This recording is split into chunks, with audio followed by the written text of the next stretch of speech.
السلام علیکم۔ ڈاکٹر اسرار احمد کے مزید بیانات سننے کے لیے ہمارے چینل ایمان ریز کو سبسکرائب کریں اور بیل آئیکن کو پریس کر دیں۔ شکریہ۔ نہ کوئی غم کرو نہ خوف، خوشیاں مناؤ جنت کی جس کا تم سے وعدہ کیا گیا تھا۔ اللہ کی ربوبیت پر اطمینان جب انسان کو ہو جاتا، میرا رب اللہ ہے، ربی اللہ، انسان کے لیے نہ کوئی کھٹکا، نہ کوئی خطرہ، نہ کوئی خوف، نہ کوئی حزن۔ جو کچھ ہو رہا ہے کس کے اذن سے ہو رہا ہے؟ اللہ کے اذن سے۔ اللہ کے اذن کے بغیر پتا تک نہیں ہلتا۔ یہ کوئی اندھا بہرا مادہ نہیں ہے جس سے مجھے کوئی خوف ہو۔ اندھا بھینسا چلا رہا ہو اس سے تو ڈرنے کا ہر انسان کو ڈرنا چاہیے، نہ معلوم کس کو ٹکر مار دے، لیکن نہیں، اس کائنات کو چلانے والا ایک سمیع و بصیر خدا ہے۔ وہ جو میرا دوست ہے، میرا ولی ہے، اللہ ولی الذین آمنوا یخرجہم من الظلمات الی النور۔ اللہ اہل ایمان کا ولی ہے، ساتھی ہے، پشت پناہ ہے، مددگار ہے، حمایتی ہے۔ بتائیے جسے یقین ہو جائے کہ اللہ میرا مددگار، اللہ میرا محافظ، اللہ میرا پشت پناہ، اللہ میرا حمایتی، اس کے لیے کوئی خوف ہوگا؟ اس سے کوئی ڈر ہوگا؟ میں مثال دیا کرتا ہوں ایک بہت سادہ، پنجاب کے دیہات کی۔ تو بڑا چودھری ہے اور کوئی غریب کسان ہے۔ اس غریب کسان کے جانوروں کو ہر وقت اندیشہ ہوگا چوری کا، کوئی میری بھینس کھول کر نہ لے جائے، کوئی میرا بیل کھول کر نہ لے جائے۔ لیکن جس کے بارے میں یہ سب کو معلوم ہو کہ وہ جو بڑا چودھری ہے وہ اس کا دوست ہے، اس کی بچیا کو کوئی خوف ہوگا؟ اس کی بھینس پر کوئی ہاتھ ڈالے گا؟ اسے کوئی اندیشہ ہوگا؟ نہیں۔ کیوں؟ کہ وہ بڑا چودھری، بڑا اس کا یہاں کا سردار، جاگیردار، سب کو معلوم ہے وہ میرا دوست ہے، کوئی میرے خلاف اقدام نہیں کر سکتا۔ اس دنیا میں یہ چھوٹی سی بات اگر آپ کے دلی اطمینان اور سکون کا باعث بن سکتی ہے تو ذرا تصور کیجئے۔ میں لفظ تصور استعمال کروں گا صرف اس لیے کہ اس کا ہم جس کو کہتے ہیں ادراک اور شعور کر نہیں سکتے، اگر کے ساتھ کر سکتے۔ اگر یقین ہو کہ اللہ میرا مددگار اور یقین ہو کہ اللہ ہر آن میرے ساتھ ہے، پھر کوئی خوف؟ کس کا خوف؟ کوئی شے اللہ سے بالاتر ہے؟ کوئی قوت اس سے زیادہ طاقتور ہے؟ کوئی اس کے ارادے کو بدلنے والا ہے؟ کوئی اس کی مشیت کے آڑے آنے والا ہے؟ یہی بات ہے جو حضور نے فرمائی، یہ ایمان کا حاصل ہے لب لباب، کہ دیکھو اچھی طرح اس بات کو ذہن نشین کر لو، اگر تمام انسان مل کر تمہیں کوئی نقصان پہنچانا چاہے نہیں پہنچا سکتے مگر جو کچھ اللہ نے لکھ دیا ہو، اور تمام انسان مل کر تمہیں کوئی نفع پہنچانا چاہے نہیں پہنچا سکتے مگر وہ شے جو اللہ نے طے کر دی۔ آپ پھر میں کہوں گا ذرا تاریخ کیجئے، اسے فرض کیجئے، اسے سوچئے، اگر اس حدیث پر ہمارا دل ٹھکا ہوا ہو تو کسی سے ڈر ہوگا؟ یہ مجھے نقصان نہ پہنچا دے، یہ میری رپورٹ خراب نہ کر دے، یہ میری انکریمنٹ نہ رکوا دے، یہ میرا یہ نہ بگاڑ دے، یہ میرے یہ نقصان نہ پہنچا دے، اس کا ڈر، اس کا ڈر، اس کا خوف، اس کی خوشامد، اس کے لیے جا کر طرح طرح سے اپنی عزت نفس کو ذلیل کروانا اس کے سامنے۔ یہ سب کچھ کیوں کرتا ہے انسان؟ جب سمجھتا ہے کہ اس کے ہاتھ میں میرا کوئی نفع ہے، اس کے ہاتھ میں میرے لیے کوئی ضرر ہے، یہ مجھے کوئی غضب پہنچا سکتا ہے، یہ مجھے کوئی نقصان پہنچا سکتا ہے، یہ میرا کوئی کام بنا سکتا ہے، یہ میری کوئی ضرورت پوری کر سکتا ہے، اسی کا نام شرک ہے۔ جہاں آپ نے یہ سمجھا کہ غیر اللہ کے اندر کوئی طاقت موجود ہے وہی شرک ہے۔ بتوں سے تجھ کو امید ہے، خدا سے نومیدی، مجھے بتا تو صحیح اور کافری کیا ہے؟ شرک تو یہ ہے جس پر بھی تمہیں یہ خیال ہے کلمہ ہے، یہ کلمہ سوم، لا حول ولا قوت الا باللہ، ذرا اس پر دل کو کبھی اگر آپ تصور کریں، پھر فرض کریں، دل ٹھک جائے اس پر، کوئی طاقت نہیں۔ یہی بات تھی جو شیخ عبد القادر جیلانی رحمۃ اللہ علیہ نے اپنی وصیت میں اپنے بچے سے کہی۔ 11ویں دینے والے ہیں لیکن حضرت شیخ عبد القادر جیلانی کی وصیت اور تعلیمات کو کتنے لوگ ہیں تم جانتے ہو؟ یہ جن مقامات تک پہنچے ہیں وہ کس چیز کی بدولت پہنچے؟ انہوں نے جو پیغام دیا وہ کیا تھا؟ اے میرے بچے، جس طریقے سے قرآن مجید میں حضرت لقمان کی نصیحتیں جو ہے نقل کر دی گئی ہیں، میں یہ عرض کروں گا بالفرض اگر قرآن حضرت عبد القادر جیلانی کے بعد نازل ہوا ہوتا تو شیخ عبد القادر کی یہ نصیحتیں بھی قرآن میں درج ہوتی. اتنی اونچی نصیحتیں ہیں. اے میرے بچے اس حقیقت کو ذہن نشین کر لے, لا فاعل فی الحقیقت ولا مؤثر الا اللہ. اس کائنات میں نہ کوئی فاعل حقیقی ہے نہ مؤثر حقیقی ہے سوائے اللہ. کسی شے میں کوئی تاثیر نہیں اگر اللہ نہ چاہے. آگ جلا نہیں سکتی اگر اللہ نہ چاہے. پانی ڈبو نہیں سکتا اگر اللہ نہ چاہے. زہر ہلاک نہیں کر سکتا اگر اللہ نہ چاہے. کوئی چیز فائدہ نہیں پہنچا سکتی اگر اللہ نہ چاہے. تو در در پہ کیوں سر جھکاتے ہو؟ در در پر کیوں جبیسائی کرتے ہو؟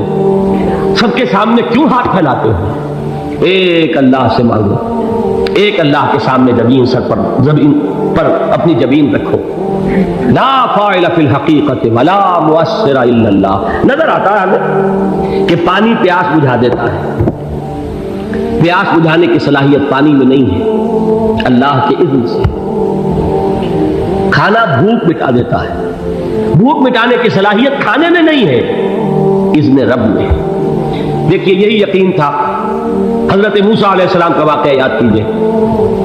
سامنے سمندر آ گیا ہے, قوم دیکھتی ہے پیچھے کہ گرد و غبار کا طوفان. معلوم ہوا کہ فرعون اپنے لشکر سمیت آ گیا. لشکر جب چلتا تھا تیز رفتاری کے ساتھ تو گرد و غبار کا جو طوفان اٹھتا تھا اس کا تصور کیجیے, اور لمحہ بلمحہ وہ قریب آ رہا ہے. پوری قوم نے کیا کہا, اے موسیٰ انا لمدرکون. بسم اللہ الرحمن الرحیم. یا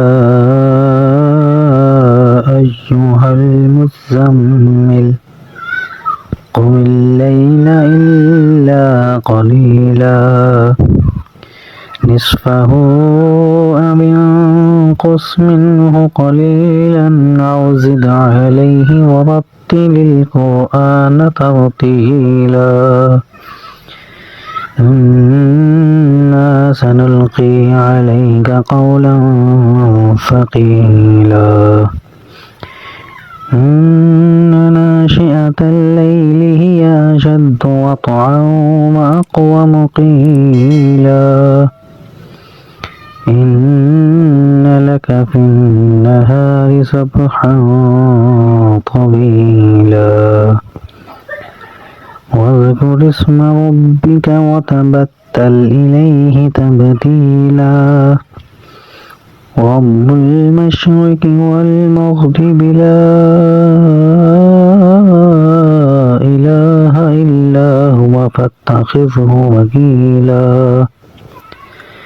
واصبر على ما يقولون واهجرهم هجرا جميلا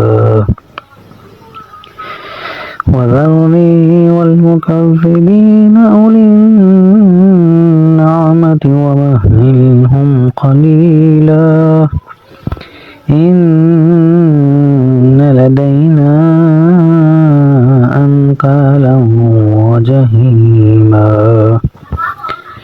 وطعاما ذا غصة وعذابا عليما يوم ترجف الأرض والجبال وكانت الجبال كثيبا مهيلا إنا أرسلنا إليكم رسولا شاهدا عليكم كما أرسلنا إلى فرعون رسولا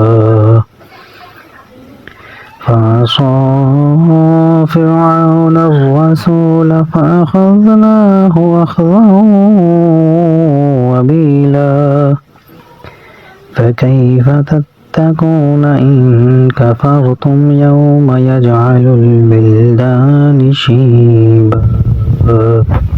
موسیٰ ہم کو پکڑے گئے. قرآن مجید میں تو یہاں وہ باتیں نہیں لکھی ہیں, لیکن تورات میں یہ درج ہے کہ بنی اسرائیل جھگڑنے لگے, دست و گریبان ہو گئے موسیٰ کے ساتھ. موسیٰ نے یہاں مروایا لا کر, اس سے تو ہم ہی بہتر تھے.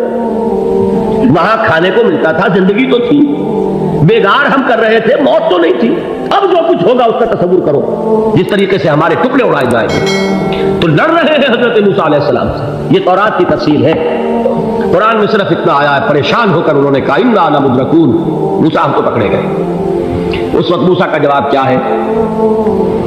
کلا ان معی ربی سیہدین، نہیں، میرے ساتھ میرا رب ہے، وہ راستہ دے گا۔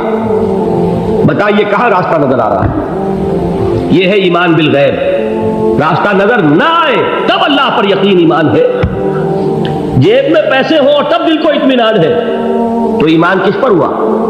پیسے پر، اللہ پر نہیں۔ جب وسائل و ذرائع نہ ہو اور پھر یقین ہو کہ اللہ مسبب الاسباب ہے، وہ اسباب کا پابند نہیں ہے، وہ اسباب کا محتاج نہیں ہے، اسباب اس کے محتاج ہے۔ اگر یہ یقین ہے تو اللہ پر ایمان ہے، یہ نہیں ہے تو تمہارا ایمان اسباب پر ہے، وسائل پر ہے، ذرائع پر ہے، مادیات پر ہے، اللہ پر نہیں۔ اس وقت کہاں راستہ تھا؟ وہ راستہ تھا سمندر ہے اور ادھر سے لشکر آ گیا ہے۔ کلا ان معی ربی سیہدین۔ اب دیکھیے ایمان کہہ دینا آسان ہے، ہوا معکم اینما کنتم، جہاں کہیں بھی تم ہوتے ہو اللہ تمہارے ساتھ ہوتا ہے، لیکن اس کا یقین قائم ہو جائے تو زمین و آسمان کا فرق واقع ہو جائے۔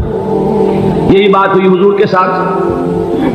غار ہے، چھپے ہوئے ہیں محمد رسول اللہ اور آپ کے وہ یار غار ابو بکر صدیق رضی اللہ تعالی عنہ۔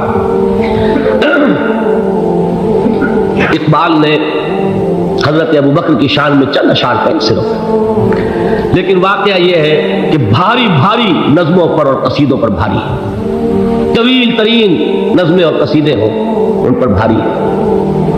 ہمتیں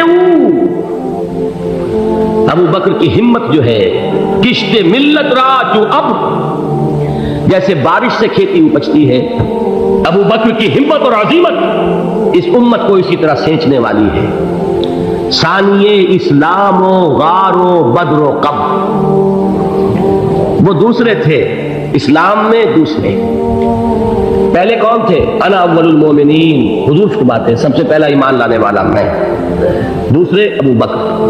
ویسے ہمارے ہاں یہ چلتا ہے اختلاف، حضرت علی پہلے ہیں کہ حضرت ابو بکر پہلے ہیں، لیکن اس میں بڑی خوبصورت تطبیق قائم کی ہے علماء نے اور بہت صحیح ہے۔ چار کے بارے میں فیصلہ ہی مت کرو کہ کون پہلے، ان کی ایک عجیب تقسیم کر دی ہے۔ آزاد مردوں میں، بالغ مردوں میں سب سے پہلے ابو بکر، بچوں میں سب سے پہلے علی، خواتین میں سب سے پہلے خدیجہ، اور غلاموں میں سب سے پہلے زید بن حارثہ۔ بڑی پیاری تقسیم ہے، یہ چاروں ہی پہلے ہیں، ہر ایک کے لیے اولیت ہے۔ اور واقعہ یہ ہے کہ اگر زمانی اعتبار سے تعین ہوگا تو پہلے خدیجۃ الکبریٰ آئیں گی رضی اللہ تعالی عنہ، کسی اور سے بات کرنے کی نوبت بعد میں آ سکتی ہے، پہلے تو اہلیہ محترمہ سے بات ہوئی، آتے ہی پہلی وحی ہوئی ہے، ابھی تبلیغ کا حکم نہیں تھا، کس کو بتایا واقعہ؟ ابھی اپنی نبوت کی تبلیغ کا تو حکم ہی نہیں آیا، واقعہ کس کا ہے؟ وہ خدیجہ کا ہے۔ جب کہا ہے کہ خشیت علی نفسی، مجھے اپنی جان کا اندیشہ ہے، تو کیا جواب دیا خدیجہ نے رضی اللہ تعالی عنہا؟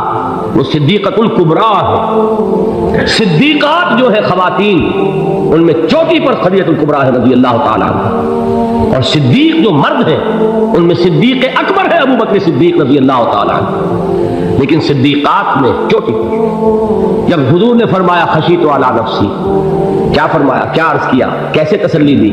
نہیں نہیں، اللہ آپ کو ضائع نہیں کرے گا، آپ غریبوں کے ہمدرد ہیں، آپ مساکین کے تکالیف رفع کرنے والے ہیں، آپ بیواؤں کی سرپرستی کرتے ہیں، آپ مسافروں کی خدمت کرتے ہیں، اللہ آپ کو ضائع نہیں کرے گا۔ یہ یقین ہے اس خاتون کے اندر۔ خیر وہ ایک علیحدہ بات ہو جائے گی۔ میرے دل پر حضرت خدیجہ رضی اللہ تعالیٰ عنہ کی شخصیت کا بڑا گہرا نقش ہے، جو وہ کوئی اور ہی وقت اور موقع ہوا تو بیان ہوگا۔ بہرحال اقبال نے ایک مصرے میں جو چار اولیتیں جمع کر دی ہیں، ہمتیں کشت امت را چو ابر، ثانی اسلام و غار و بدر و قبر۔ اسلام میں حضور کے بعد پہلے کون؟ ابو بکر۔ غار میں حضور کے ساتھ کون؟ ابو بکر۔ بدر کی رات اللہ کا رسول سر بسجود